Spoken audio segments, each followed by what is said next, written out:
Hello guys, welcome to my channel. So after installing this update, that is KB5043145, if you're facing multiple issues like start menu is not responding on your computer, you're facing blue screen, stuck on startup, and if the computer is restarting on its own. So if you're facing multiple problems, then to fix it, it is better that you uninstall this update. So you can go to settings and then go to Windows Update and then go to update history. Scroll down and then here you can see uninstall updates. Click on uninstall update. Now you will find this update for Microsoft Windows KB5043145. Click on uninstall. Click on uninstall once again and let the uninstall complete.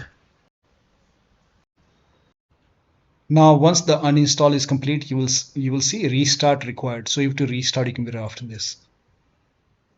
Now after the system restart, again open Windows settings, then go to Windows Update, and here you can see pause update options. So for now you can just pause the update and just wait for the next update. So in next update maybe these issues are resolved.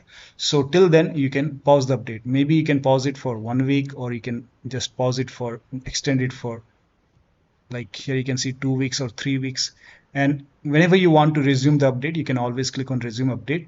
In future you can install the updates. So that'll be all. Thank you so much for your time, and please like this video and subscribe to my channel.